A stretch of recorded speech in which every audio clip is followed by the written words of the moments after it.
You're watching us here on a Diwali special of Mad About Markets. It's Diwali, we indulge in Ritu. What is our favorite indulgence? Sweet, of course. Laddus, chocolates, anything. Or both. I mean, chocolates are really gaining traction, right? More and more hampers that are coming your way are chocolates, which you don't really share. I don't share, I eat all of them. And that's always on top of mind. Because it's Diwali, we take those liberties. Chocolates, that's what we're talking about. Well, that is what we're talking about, and that is what India is going to be talking about, because the entire confectionery space in the country, which accounts for all your chocolates, your hard-boiled candies, lollipops, eclairs, gums, and that's a mouthful, and mint as well, that is worth about 26,000 crore rupees as per Euromonitor. But chocolate, that is what we're talking about. That is the biggest contributor at over 15,000 crore rupees as of 2022, and it grew from a little over 12,000 crores as of 2019, and you can see the trajectory, and by 2027, it is expected to cross 23,700 crore levels. Mangalam, what is really powering this chocolate train in India other than our appetites? Our appetites for sure, but you know,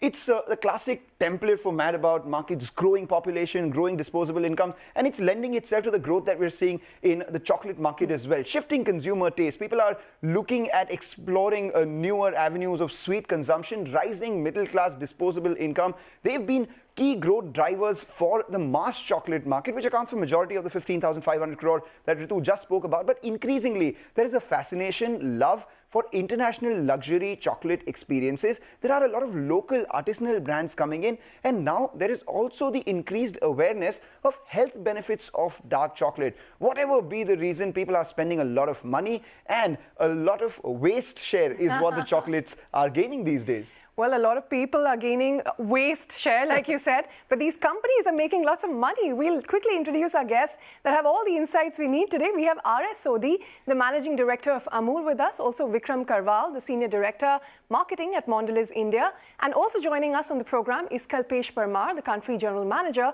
of Mars Wrigley India. Gentlemen, thank you and welcome on the show. Vikram, I'll start with you. You know, over the years, how has Mondelez increased the market around chocolates? Could you give us some numbers on what kind of consumption trends you're seeing, the occasions when chocolates are used, etc.?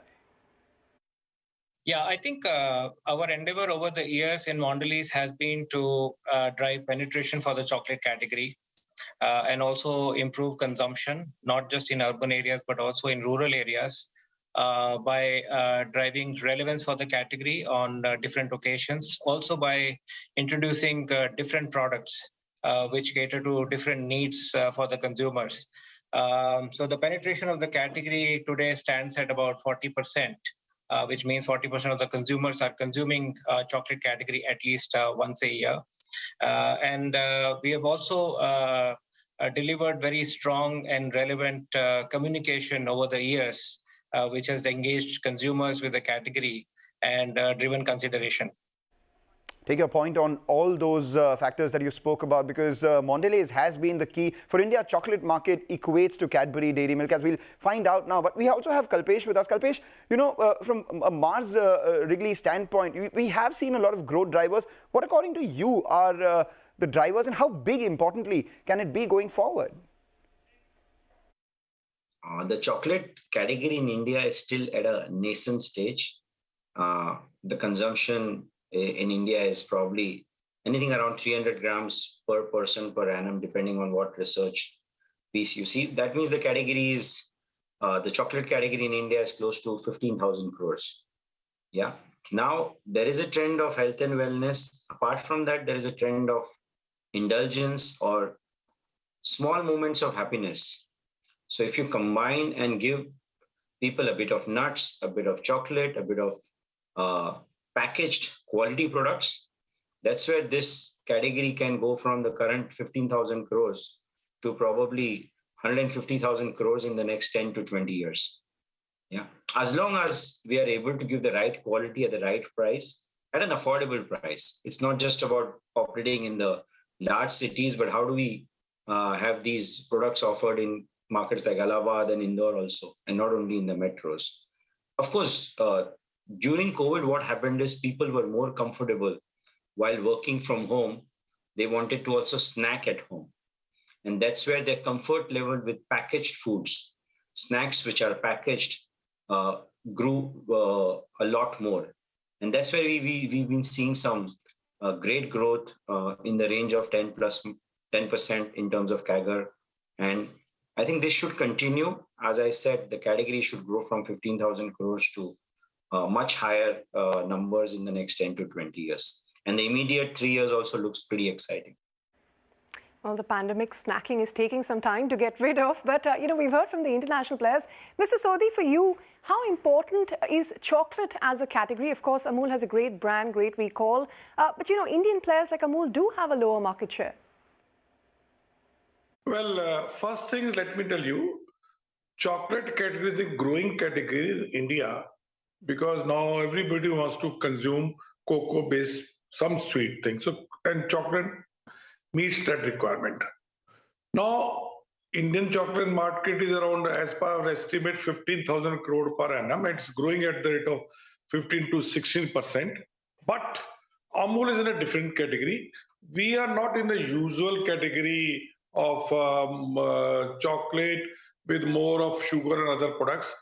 We are, for the last 4 or 5 years, we are stressing more on more cocoa-based, where chocolate content is or cocoa content is more, maybe 55%, 75%, 85%, even 99%.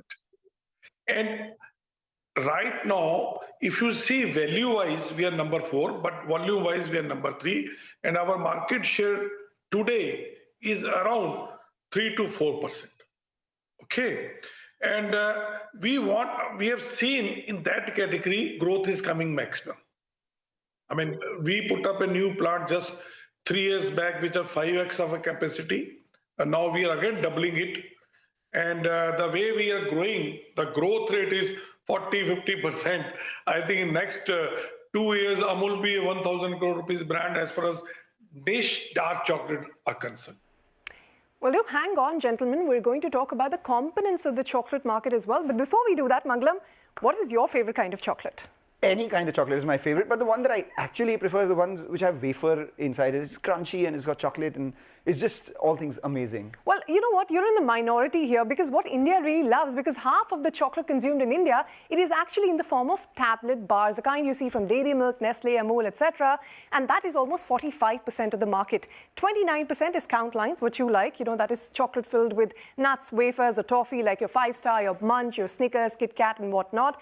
Then you have your chocolates and pouch packs. That's about 11%. A lot of this, us bought this on our birthdays to take to school, right? And then you have chocolates that have toys, which are gaining massive popularity. Kinder Joy, you know what I'm talking about. And then 5% is the rest of the market. Now, in what form does India really consume chocolate? The most commonly found one is still milk chocolate, accounting for about 58.5% of the market. Then you have your filled chocolates, the kind you like, about 31%.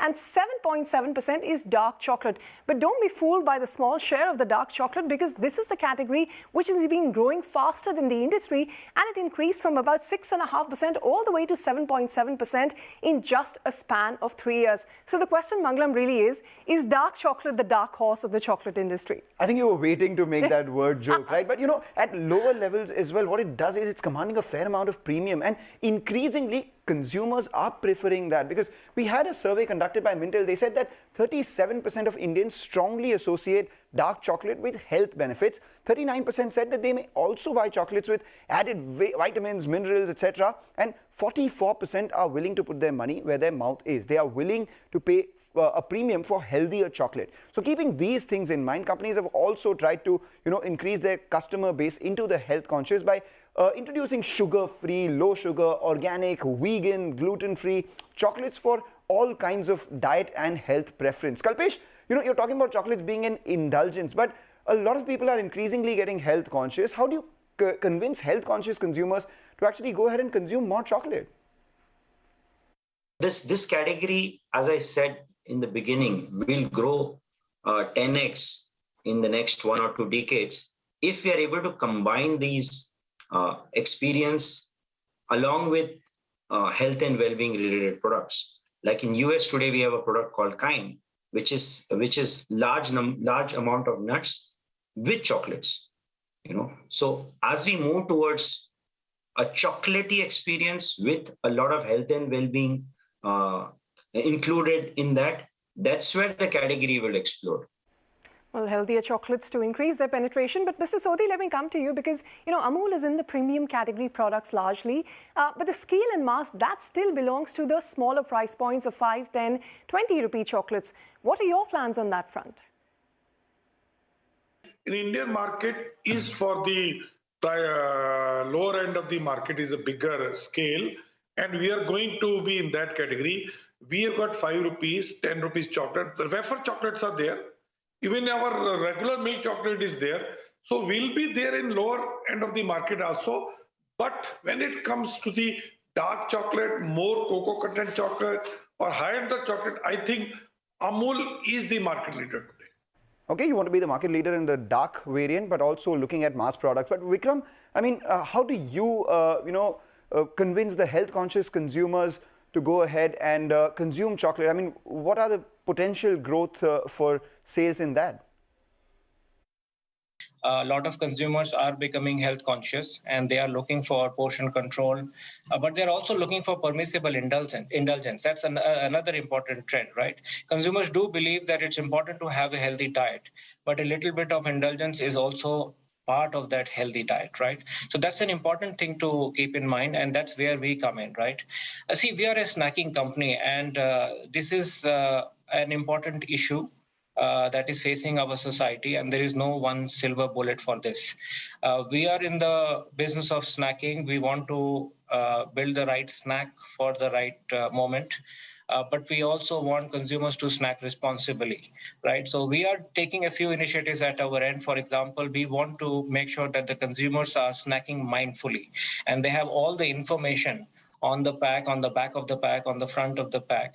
We're also focused on making sure that we are improving our current portfolio as much as possible. We are trying to reduce sodium, we are trying to reduce sugar, and we are trying to reduce saturated fat from our products.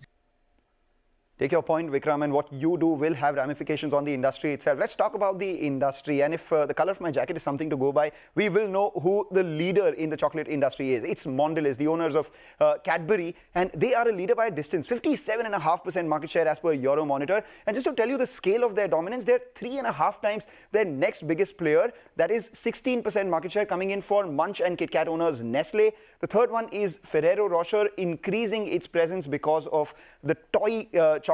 We have Mars, which has 2.5% market share. Hershey's at 1.2%. Interestingly, majority of the market is still consolidated within the MNC pack. The top 6, we have just one Indian player, GCMMF, which owns Amul at 1.1% market share. In terms of popular brands, I mean, it is understandable that dairy milk will still rule the hearts and mouths of Indians, 30% market share. But we've seen a big jump in the market share of Kinder Joy, 7.3%. Maybe kids loving the toys that come with it. 7% share for Gems and 5-star each. And the Nestle brands, Munch and Kit Kat, 6% each. Ritu, of all these, which is your favorite?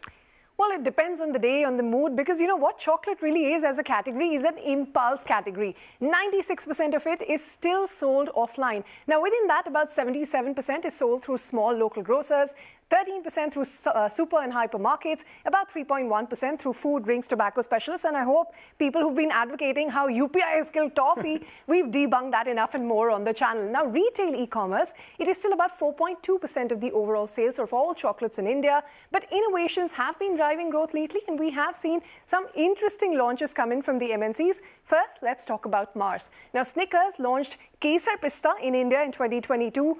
Double Mint had Pan Mint for India, and Orbit had Raw Mango in 2020. Mondelez too has a Cadbury Dairy Milk with less than 30% sugar and a Dairy Milk variant where, as they customize Cadbury celebrations and gift boxes for e-commerce, you also have Amul, which is the leader of the premium dark chocolate market with 75%, 90%, 99% and as much as 100% dark chocolate options that are available in the market. I don't know how many takers there are for it yet, but it's a fast-growing category. It seems like there are a lot of takers for the Kesar Pista Snickers. I personally tried it. It wasn't good as compared to the original Snickers, but I get why a lot of people might like that little bit of Indianness in their chocolate. Well, not for me. Well, let's ask that to Kalpesh itself. Kalpesh, isn't it ironic that when you want to grow international flavors and the experience and yet launch something like Kesar Pista Snickers, what was the rationale behind that?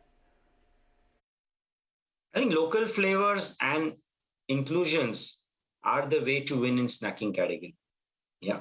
And again, when it comes from globally loved brands like Snickers, or Galaxy, the acceptance from the consumer increases. Why? Because in today's world, we are in a phygital world. So while people shop in a local grocery store or a supermarket store or an e-commerce channel, but it should have a social media value. It should be an experience of that brand, which can give them that international experience. So once you combine these things, I think there is a sweet spot sitting. Well, let's go even more hyper-local. And Vikram, let me put that question to you. Could you give us some sense of the penetration of brands in rural and urban markets? And what are some of the consumption trends that you're seeing playing out there? Rural is a very important market for us. Rural contributes almost 1/3 of our business, right? And if you look at the FMCG industry, it will be contributing roughly 1/4 of the consumption that happens in FMCG. So rural is a very, very important driver for us. I think in terms of penetration of the category in rural, it will definitely be lower than urban. But we have also seen a dramatic change in the last few years. People are able to afford premium products now in rural. Penetration of the category is increasing. Plus, our presence in rural markets and our distribution is also increasing. We are focusing a lot on data, on technology, on our presence. We are building our cold chain very aggressively in rural areas so that consumers are able to access those products which they used to in urban India equally well in rural India as well. They are able to get the same range of products, same choices that the urban consumer is enjoying today in rural areas as well. So that has been our focus to drive rural growth. We definitely see penetration growing, consumption growing, and more importantly, relevance of the category growing in rural areas as well. All right, gentlemen, hang in there. We'll head into a short Kit Kat break. Not sponsored by Kit Kat, but we will eat one. And on the other side, we'll talk about what's helping float the chocolate industry's boat. And we talk about the key challenges facing the sector in yays and mays. But as always, we'll also ask the bigger question, and that is, in this MNC-dominated market, can Indian brands get a bigger piece from the chocolate industry?